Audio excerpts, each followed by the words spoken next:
Good evening, good evening, everybody. This is Dr. Serelda for another week of the Married to My Purpose podcast, where we talk about real stories, real experiences, and real conversations about being married to your purpose. So, thank you again for tuning in tonight, and I have a treat for you all. Listen, when I logged in today, he was already laughing and cackling. Then I started laughing and cackling. We didn't even know what we were laughing and cackling for, but we're gonna have a good time tonight. So, without further ado, I want to introduce you all to my newfound friend, Dr. Jermaine King. I'm not gonna tell you nothing about him because I want him to tell you all the juicy stuff. Okay, so Dr. Jermaine, thank you so much for coming on tonight and sharing your experiences and your expertise and anything else you want to share tonight. But I'm going to give you the floor for a little bit and then we'll tee it off and keep it moving. You have the floor, Okay. sir. All right. So first off, thank you so much for having me. I will tell you first and foremost, I know that you have a great audience. So and I've looked at your videos and one, thank you so much for having me today. A little bit about myself. I am currently active duty in the United States Air Force. Wait a minute, Air Force. Oh, shoot. Air Force. Okay, Air Force. fine. Yay. Yeah, Air Force. So been in for about 23 years. I'm currently the Chief Human Resource Officer, overseeing about 3,000 people. I would say in my Air Force career, I've been everywhere. I've been Greenland, Japan, Wow. Iraq, Saudi Arabia, Brazil, you name it. Traveled, been on almost every continent except for Antarctica. So, Wow. and I will say my background, I have a master's degree in organizational development. My doctorate degree is in adult learning and leadership. So I love pretty much learning how people think and trying to make the workplace and organization better because of it. Mm-hmm. So I love understanding people. I love making change and fruitful change. Uh, Mm. I am a professor for several universities. Uh, Wow. I sit on a couple of boards trying to help veterans and their transition. And I'm a columnist for magazines. And Mm. I will say to round that up, I love spending time with my family and going to the gym. I love it. Where are you originally from? So originally from East St. Louis, Lou. Okay. Okay. Originally from there, and then been everywhere, pretty much Oklahoma down to Texas. Okay, I hear a little draw going on. I'm from Louisiana, so I'm like I can hear a little draw, and then I'm like, he's been in the Air Force for some years, so it kind of flows in and out. So A I little country in there, a just a little little bit. country twang in there. Okay, okay. So first of all, thank you for your service.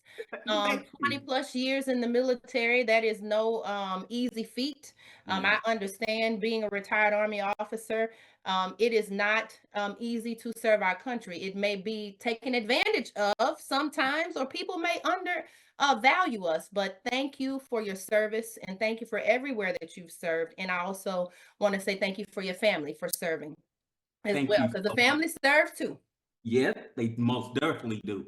Yes. So talk to me tonight about this topic you want to kind of tap around for a couple of minutes. Tell me about that. So I think the one thing that I did want to talk about, and I think on a lot of people's minds is what are the keys to success? What are the Mm, keys to growth? What's the keys to engagement? And it's not all wrapped up into one. I think that people really have to understand that there's some keys to growth as far as you go, as far hmm as you coming up in your career in the direction you want to go. But I think the other piece is engagement. And I think mm, a lot of people are sometimes caught up into trying to prove that they are good at their jobs. But mm. sometimes what's lacking is those soft skills. And it's Wow. overlooked sometimes. And I think the last part is follow through. Success. Success is always continuous. So pretty much just breaking those three things down and just some lessons that I've learned uh, hmm through my career in the military and moving forward. Wow. One of the things that resonated with me earlier is soft skills. And of course, both of us came from the military space. You're still in the military space. And so when we put on a uniform, we don't nobody want to sit here nothing about no soft skills. You know, you None. need to ruck up and get on the plane or, do the ruck march or whatever it is. And Correct. as a female, even more so, when I came in, I was combat arms. I was air defense artillery. So for Okay. me, I wasn't trying to stand out with no soft skills. I was in a combat arms environment with mostly men and most of the people that did not look like me, male or female. So I was in a very cutthroat, no nonsense, get it done. We don't care how you feel, be in formation at the right time or you get in trouble type of environment, very structured Yep. culture. And so I was always taught you don't go into a place to stand out. You're going to fit in. You're in the army. We have one standard and it has nothing to do with yours. And so I'm saying all of that because I can remember times where I felt like my personality was inherently caring. And Mhm. sometimes in combat arms, most of the time, they didn't care about that. They didn't See, care and I about that. think to bring up your point, it's funny because in the Air Force, I was combat arms, but combat arms is a division of military police in the Air Force. So I Mm, relate to what you're saying because again, law enforcement is very by the book. There's laws, and again, that carrying that empathy piece mm-hmm. it has its place, not all the time though. So Yeah. the soft skills is what we're learning as we move higher within our organizations, and they become more in play. Where when you're at the lower levels, you are more concerned with knowing your job Mm-hmm. and being able to do your job. But again, those soft skills is what's going to carry you forward. And Wow. I don't think a lot of people understand how truly important those soft skills are when succeeding in life. Hmm. I agree with that. And for me, we're talking about the military side here initially, but I also want to focus on the spaces that you're in that are not military. Obviously, you are a professor at several different universities, and Mhm. so it's probably easier to navigate in and out for those soft skills. But when you talk about the military, you talk about the armed forces, like you said, it has its place. And Mhm. let's be clear, there are some professions in the military, whether Air Force, Navy, Army, Marine, Coast Guard, Space Force, that really need to use soft skills like HR and finance and Mhm. comptroller and those areas that directly talk to people in order to get something done. You have to build relationships. In some of those areas in the military, you want to have a battle buddy. Are you ready? Are you gonna cover me while I move? That's it. I Yes. don't need to know your grandma's name if she was from North Carolina. I don't care. We'll talk about that later, but we moving right now. As Yes. opposed to you're in an office, you're doing HR, you're changing people's orders, you're creating orders, and that relationship makes a difference. It's a different type of relationship. And you said something earlier, Dr. J, when you said the Air Force, in the Air Force, it equated to combat arms on the Army side. You talked about MPs, military police, but you also said something that was key that stood out to me. And you said empathy had its place and soft skills had its place. And the thing is, we see it differently. Yes. We Because do. when I was in the military, they said we don't want that little softy stuff going on in here. We just need to get the mission done. Yeah, but that softy stuff that you define it as is still part of the person. And I think you brought up a key point. You said softy. So a lot of people see soft skills as being soft or letting people get away with certain things. And that's not it. One Mm-mm. of the articles that I've actually written on LinkedIn, it was the art of telling people no. and Mm. and how you say no, because again, that's part of your success. Um, and what I've learned is I had a story where I actually wrote about this where my boss came down and he wanted me to do something. And he had already made a promise to his senior leaders that this was going to happen. So Mm. what I did is I went back to my team and I told him, my team and I told them, and they got in an uproar. They said it couldn't be done. So I went back to my boss and I said, "Sir, we can't do it." Well, he yelled at me. He kicked me out of his office. So I had to go back and I had to say, "Hey guys, I need a plan.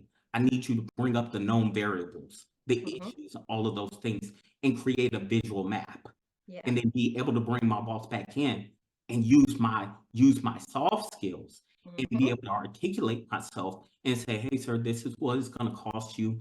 This is what's going to happen. But these are the courses of actions that I'm recommending. He said, hey, uh, we're going to go ahead with your recommendation. But I think a Mm. lot of people don't realize your soft skills are key to how you articulate, how you get things across the table to the finish line.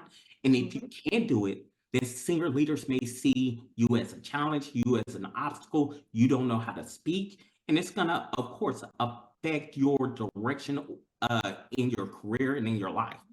So, That's right. so the art of saying no and the art of articulation and the art of using soft skills is going to be the key to your growth and the key to success.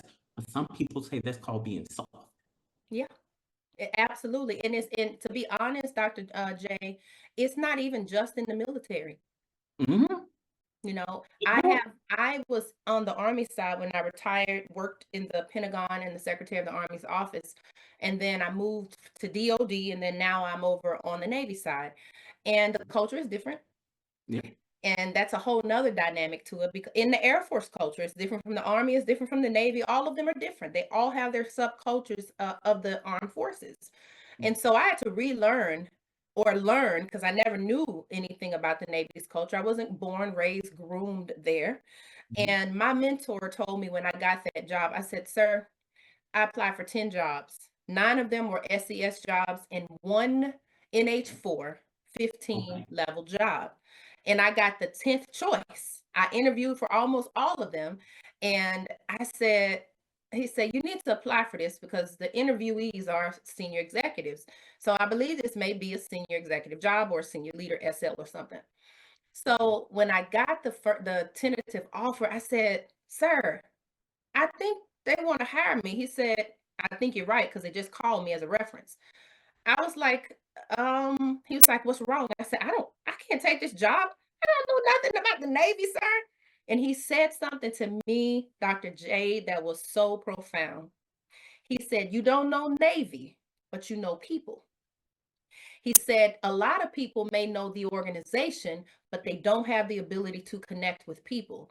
It doesn't matter what type of person it is. You have the stuff that sticks. You have a grit that people can't generally learn. So you're not going to fail in this environment. You can figure out the culture of the Navy, but Yes. you can't always figure out the culture of people and still survive without learning it. But look at it this way. You said you applied for 10 jobs, you ended up getting the last one. But there's another piece in that that's a key to success, and it's getting through the imposter syndrome, Hmm. where you said, I can't do this. And I've been in situations where in my current job, 3,000 people, before that 500 people, and me walking in an organization being the brand new guy and Yeah. saying, I don't know if I can do this. It's that little voice in your head that says you're not competent enough, that Yeah. you don't deserve to be here. But then that mentor said, but you know people. So Yes. the key is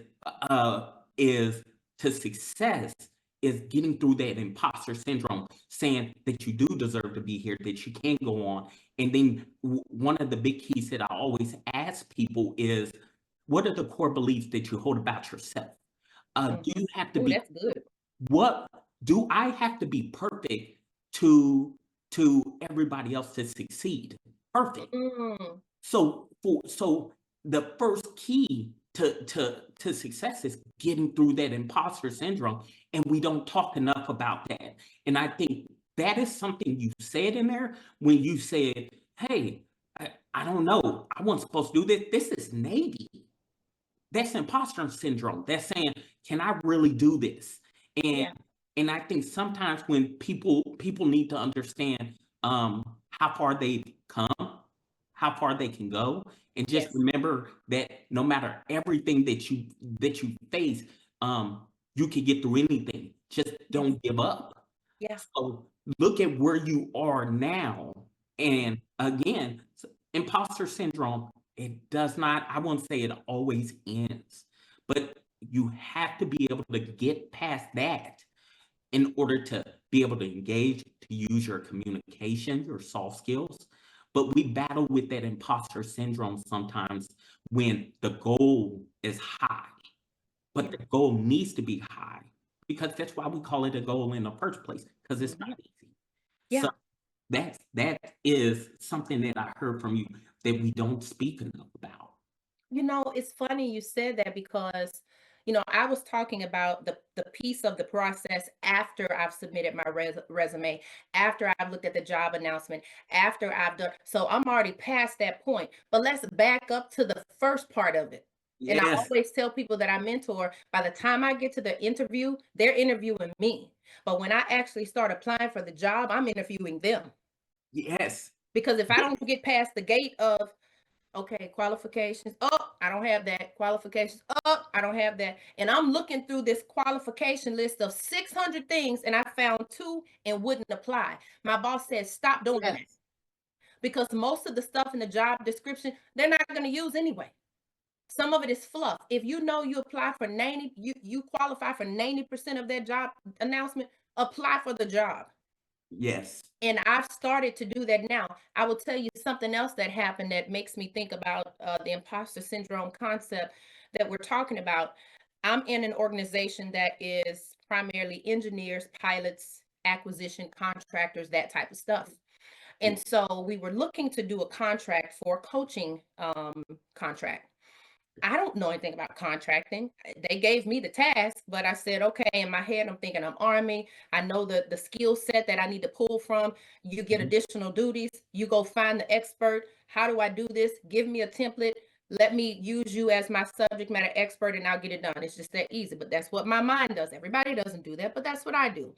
So at this point, my boss says, I need you to do A, B, C, and D. And I immediately cringed. I said, she's saying this to me because she clearly knows that I can do it, or she assumes that I can do it, and I haven't told her that I don't know how to do it. So there's a gap in between.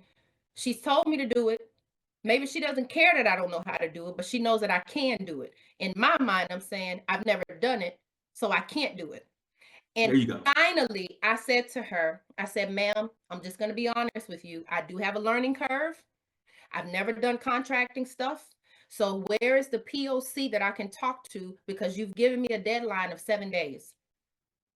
If I don't get it in 7 days, it's because I didn't know who to reach. That's the only reason I would not get it to. She said, wow, nobody's ever explained it and was just this honest. It becomes easier. And after that, listen, I'm just going to be honest, ma'am, sir. I have a learning curve with this piece. I've never done this before. But if you give me a POC that's done it, I got it. And it was just that easy. But in my head, nothing would have ever told me to do that before. I was so afraid until I didn't get it done at all. And that's not the best answer. Well, I will say this, you bring up humility. So once you get in, let's go back to where you said you were going through the list of job requirements. Mm-hmm. You got to get past, well, most people will see this line item on there and they'll say, well, I can't do that, so I can't put in for the job. But Mm-hmm. they fail to realize that some things are teachable That's right. and you could get in there. So you got in the job. But the other part, and I think sometimes as leaders, what we don't want to do is we don't want to come across as if I don't know. Bingo. And when they say I don't know, then your boss means it's gonna think of it like I shouldn't have hired them. I shouldn't have been Mm-hmm. in this job in the first place. We But psych ourselves out. correct. And again, you psych yourself out, but more importantly, what you do is you start to doubt yourself. Again, that imposter syndrome sometimes enters into your mind after you got the job. So now Absolutely. they hired me. I don't, the first day, the second day, I don't want to go to them and tell them how to do this, that I don't know how to run this process. But humility is something that even us as leaders, we want from our employees. Tell us Mm-hmm. that you don't know. Yeah. Don't have us sitting around thinking that you can deliver a product and you just need training on it. So Mm-hmm. sometimes as leaders, we imposter syndrome is still going after the job, But even on top of that, humility goes a long way. To be able to go to your boss or to your employees and say, "Hey, guys, I just don't know this. Can you train me? Can you teach me?" Once you That's know, right. you're good. So that imposter syndrome keeps going. But humility is a leadership trait that you have to have. You Yeah. have to. It can catch up, Humility. it's gonna bite you. Listen, humility coupled with vulnerability, Yes, Dr. J. yes. Vulnerability is something that most senior executive level, all up there in the top, general officers, flag officers, admirals, many of them feel that they may not be able to do that. But I have run across more in the latter half of my civilian career, now that I've retired, that they don't have a problem sharing, because somewhere along the line, someone have taught them your people need to connect with you. You don't need to be common to them, but they need to be able to connect and see that you're open enough to say, "Hey, sir, can we talk to you? Hey, ma'am, can we talk to you?" If you don't find Mhm. yourself being approachable, and this is not a cookie cutter catch all, because everybody's not going to do this. We know that. There's always a few that just Of are course. like, get it done, don't care about where you're going after work. You need to be here till 5, that type of situation. But generally, people will be open, and that vulnerability is so important. You talked about engagement as well, and we kind of talked about it really as we talked about the other pieces of this with soft skills. You've got to be able to know how to engage. And I talk about the how. We have the what, we have why we need to do it, we have what we need to do, but it's the how that always gets us stuck, because we're looking at what the last person did. We're looking at how the last leader led. But we're talking about you now. We're talking Agree. about Serelda. And I used to feel like, wait a minute, I have to comply with what the organization says. And if this person was successful, then I have to do that. It never worked for me. And I learned early on, be you. Absolutely. And if Abs you being you is not enough, then maybe I need to shift gears, shift vehicles, get out of the military, find another profession. But there is a sweet spot to who I am somewhere. Mhm. And we sometimes sell ourselves short, and we never discover that. And then we're stuck somewhere where we're not creative, we're not able to be innovative, we're not able to bring our entire knowledge, skills, and abilities to the table. I agree, and it leads to something else with what you're saying is, the law of mimicry. I Hmm. teach this, I tell it to my troops, I tell it to everyone I know, you're duplicating yourselves. Hmm. And how you are and who you are, and this is how I lead it. If you had 20 of you and you had to lead 20 of you, what would be the good things? What would be Hmm. the bad things, the areas for improvements? Yeah. So that's the part you need to work on, because what you're doing is you're duplicating everything within your work centers and the people around you. So when you move up in the organization and you start overseeing these people, well, Hmm. guess what? Now you're frustrated. The soft skills. Yes. You didn't utilize soft skills in your work center. You didn't utilize humility, vulnerability, all of those things. So as you moved up, now they're only doing exactly what you did and what you did not do. Yeah. But now it's starting to affect you. Why do you care so much? You want to know why? Hmm. Because now your name is on the door. Now Yes. everything that moves forward has your name on it. So now Absolutely. when your people can't manage conflict, when they're not when they are not don't have humility, when they're not vulnerable with their people, well, now there may be issues that's arising in those work centers, and they're not telling you because they're only mimicking what you did. But Yeah. now it's starting to affect you. So it's the soft skills, and what people fail to realize is that the duplicated efforts of who you are as a leader is going to affect your work centers. It's going to affect your careers. It's going to affect your ability to find a job and appointment. So you got to be the leader that you want to see in the world. Yeah. You Yeah. have to be that. It's all about relationships, and it's all about connections. Like 100. everything you're talking about, if I had an umbrella, I could put that plop it up and say it's all about relationships, it's all about connections, and the how. Sometimes we have the concepts, sometimes we have the skills, but the execution of them, where is it? I don't see it. You're saying it, but I don't see it in execution. So wow, listen, give us some tips, Dr. J, as we've talked tonight, and let us know how we can find you on social media or wherever. If you have any classes, any courses, talk to the audience about you as we get ready to close out. All right. I will tell you, you can reach me on LinkedIn, CSMGT Jermaine King. I'm on LinkedIn. So again, Jermaine King, that's how you can really get in contact with me. Again, I love helping people. That's my passion. So if you got questions, you got issues, concerns, you can reach out to me through there. I am a professor for many universities: Langston University, HBCU, Wow. Whoop, whoop. HBCU, Trine University, University of the Incarnate Word, and Barney Community College, a lot of universities that I teach leadership philosophy, business continuity through there. And what I will say, we brought up a lot of topics today. I'll leave everybody with this. The key to success. Remember, and this is something that was taught to me, remember that sometimes you're not Batman, you're Robin. It is, you are not always in charge. Sometimes your job is just to collect the information, to collect the data, to give it to your boss.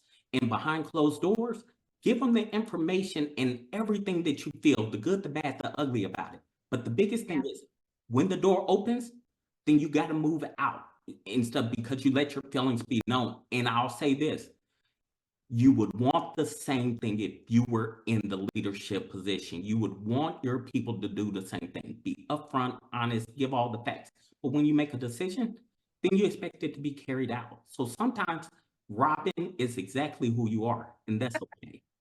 I love that. I love it. Ladies and gentlemen, Dr. Jermaine King tonight, thank you so much, sir, for your time and your attention to having a conversation about engagement and having a conversation about soft skills, being vulnerable, being humble, and understanding the environment. When it's time to execute, it's time to execute. So listen, I will see you all next week. Thanks again, sir, for coming on. It is an Thank absolute you. pleasure and honor to have you. And everybody, we'll see you all next week. Bye-bye now.